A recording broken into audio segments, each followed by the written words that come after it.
So last time हमने पढ़ा था कंस्ट्रक्टर ओवरलोडिंग। उसका एक एग्जांपल और हम एक डिलेमा होता है उसको एक कंसिडर कर सकते हैं हम इस बार। जो हमने लास्ट टाइम पढ़ा था कि एक कॉपी कंस्ट्रक्टर का काम करता है जावा में। अगर हम किसी कंस्ट्रक्टर को उसी टाइम उसी ऑब्जेक्ट रेफरेंस का हम वेरिएबल पास कर दें, मतलब उसी क्लास का ऑब्जेक्ट रेफरेंस पास कर दें अगर हम उसे, तो एक टाइप से कॉपी कंस्ट्रक्टर के काम करता है। तो अगर एक बॉक्स क्लास का ऑब्जेक्ट रेफरेंस है B4, बॉक्स B4। अब हमने ये रेफरेंस क्रिएट किया, इक्वल टू में हम या तो किसी का एड्रेस दे सकते हैं या फिर इक्वल में हम नया ऑब्जेक्ट क्रिएट करके उसका एड्रेस दे सकते हैं इसको। तो box B4 equals to new box parenthesis में B3। तो इससे क्या कर रहे हैं, हम कॉपी कंस्ट्रक्टर को कॉल कर रहे हैं एक टाइप से। पर अगर हम box B4 equals to new box B3 ऐसा लिखने के बजाय box B4 equals to B3 कर दें, तो क्या इम्पैक्ट आएगा, मतलब इन दोनों में डिफरेंस क्या है। अगर हम B4 में B3 का डेटा कॉपी कर ही रहे हैं तो हम direct box B4 equals to B3 क्यों नहीं लिख रहे हैं। वो इसलिए कि अगर हम न्यू बॉक्स B3 लिखते हैं तो एक नया ऑब्जेक्ट बनता है जिसमें B3 as a argument pass होता है, फिर वो B3 की वैल्यू इस नया ऑब्जेक्ट में कॉपी करता है और फिर वो ऑब्जेक्ट B4 को असाइन करता है। तो B3 की वैल्यूज़ चेंज नहीं हुई, बस उसकी कॉपी हुई नए ऑब्जेक्ट में और उसकी वैल्यू असाइन हो गई, उस ऑब्जेक्ट का एड्रेस असाइन हो गया B4 को।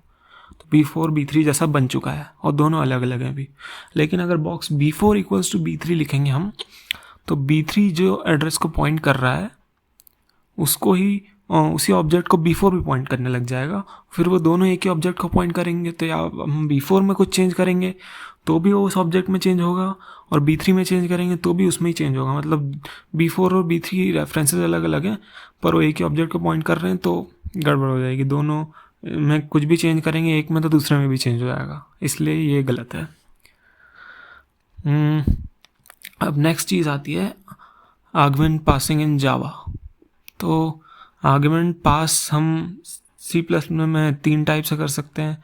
बेसिक C की बात करें तो उसमें 2 टाइप से कर सकते हैं, पास बाय वेरिएबल और पास बाय रेफरेंसेस। अब जावा में जो बात आती है तो पासिंग बाय वेरिएबल्स के लिए हम क्या कह सकते हैं, whenever we pass any variable as argument to method, Java will pass its value and this value will be received by variable declared as formal argument inside the method argument list. Thus, the actual argument of form and formal argument will have the same value, but they will have different addresses. So any change done in formal argument will not reflect in actual argument. Thus, the conclusion is the variables in Java are always passed using pass by value. Okay, तो एक बात है कि हम लोग consider करते हैं कि 2 टाइप के आर्गुमेंट्स होते हैं, pass by value, pass by reference. और पास बाय वैल्यू में क्या होता है या फिर पास बाय वेरिएबल में क्या होता है कि हम लोग वेरिएबल तो पास करते हैं, उसका एड्रेस पास नहीं कर रहे, डायरेक्ट वेरिएबल पास कर रहे हैं, तो वो एक्चुअल आर्गुमेंट है। और वो जो फॉर्मल आर्गुमेंट में रिसीव कर रहे हैं हम उस जगह पे, उस फंक्शन में या फिर उस मेथड में, तो वो जो फॉर्मल आर्गुमेंट है उसमें हम फिर कुछ फंक्शन, उसमें कुछ ऑपरेशंस लगाएंगे, उसमें कुछ भी करेंगे, तो वो फॉर्मल वेरिएबल है, वहाँ पे वो रिफ्लेक्ट नहीं करेगा एक्चुअल में। अगर हमें रिफ्लेक्ट करवाना है तो हमें एक्चुअल आर्गुमेंट से कोई एड्रेस पास कराना पड़ेगा, पास बाय रेफरेंस कराना पड़ेगा। पास बाय रेफरेंस करेंगे तो यहाँ पे से जो एड्रेस पास हुआ है वहाँ पे गया है और वहाँ पे वैल्यूज़ चेंज कर रहा है वो एड्रेस के हिसाब से, तो उस एड्रेस पे जो वैल्यू है उसको उसके ऊपर ही ऑपरेशन लगा दो, उसके ऊपर ही ऑपरेशन लगा दो।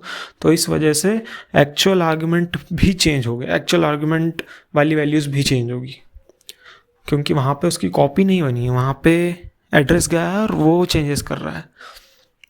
ऐसा हम समझते हैं सारी लैंग्वेजेस में। अब जावा में क्या बात आती है कि इसमें भी हम अगर देखें तो अगर हम किसी ऑब्जेक्ट को एज आर्गुमेंट पास कर दें तो ऑब्जेक्ट का एड्रेस ही जा रहा है, फिर वहाँ पे भी एड्रेस जाएगा, वो एड्रेस के ऑब्जेक्ट के ऊपर ऑपरेशंस लगाएगा और आखिरी में हमें रिजल्ट मिल जाएगा। तो एक्चुअल में ऑब्जेक्ट में भी चेंज हो रहा है, लेकिन पास बाय वैल्यू में हम वैल्यू पे चेंज कर पाते हैं। सॉरी तो जावा में लेकिन एक ही टाइप का आर्गुमेंट पासिंग होता है, जो कि हम मानते हैं पास बाय वैल्यू। ऐसा क्यों है? Pass by reference, passing reference. Whenever we pass any reference as argument to a method, then Java passes the address stored inside the reference. This address is then copied in the reference declared as formal argument in the method. Now both actual and formal argument are pointing to the same object. Thus we can make any change in object's value using formal reference. Then the change will be reflected in the original object, and so we may think that it is passed by reference. But this is not at all true. This is because we change the formal reference but this is not at all true. This is because if we change the formal reference itself, then it will have no effect on the actual reference or the object of the object. I am reading it again. This is because if we change the formal reference itself, then it will have no effect on the actual reference of the object. What does that mean? That we had a pointer in C. So what it does, it changed the value stored at that address. It didn't change the address of the pointer.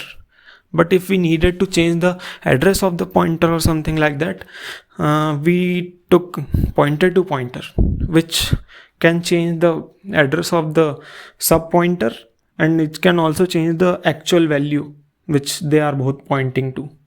But in Java, we can only change the object. We cannot change the reference itself. We cannot change the address of the reference.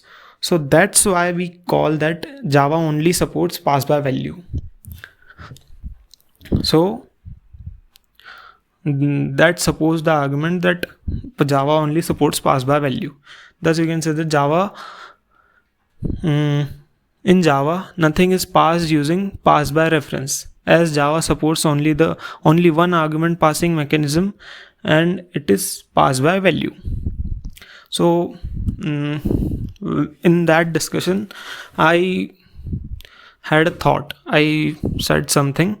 I sent some message to sir, and that's how it went. Sir, मैं pointer के through pass by reference sir C में pointer के through pass by reference होता है तो भी actual argument वाला pointer उसी एड्रेस को पॉइंट करता रहता है, सिर्फ value stored at that address change होती है, बट हम उसे पास बाय रेफरेंस ही बोलते हैं। सेम ही तो है जावा में भी, but we call it pass by value here. Sir said agreed, but think it the other way. Can we directly pass the address of of a location or a pointer using and to a function in C? I'm saying it again. But think it the other way. Can we directly pass the address of a location or a pointer using and % to a function in C? Yes, we can. Then we can change that location also. But this is not possible in Java. This we call it pass by value. So next thing is passing variables as arguments. So we had already seen we can pass variables to the methods, and it will change the formal argument but not the actual argument. So that's pass by value on variables. The next thing in that is passing object reference. What we do here is pass the reference pointing to an object. We just pass it in the arguments. So it is received by the formal argument, which is also a object reference of the same object, same class object.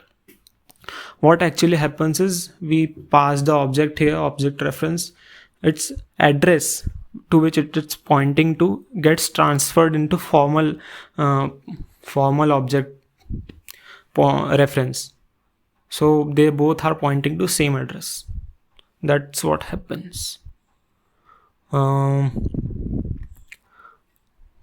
are a lot of things.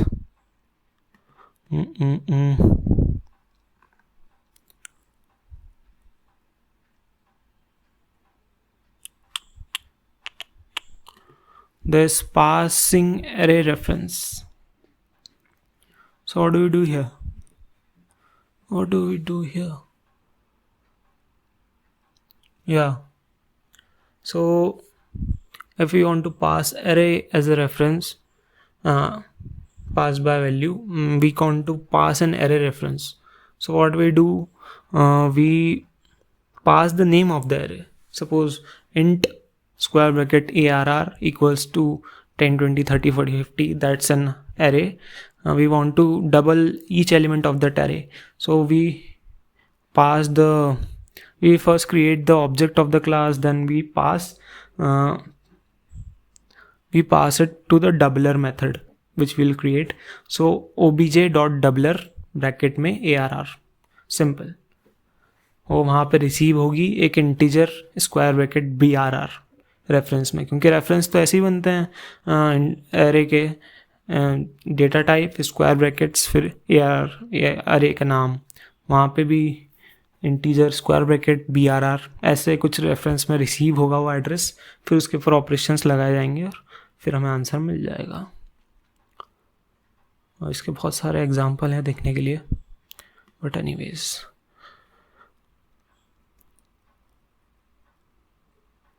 General syntax of returning an array. What is that?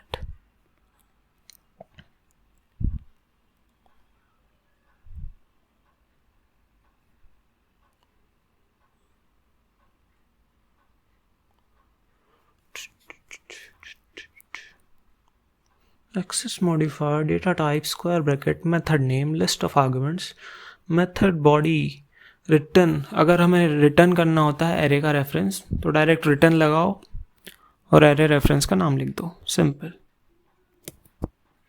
So that's it. Next time हम पढ़ेंगे static keyword.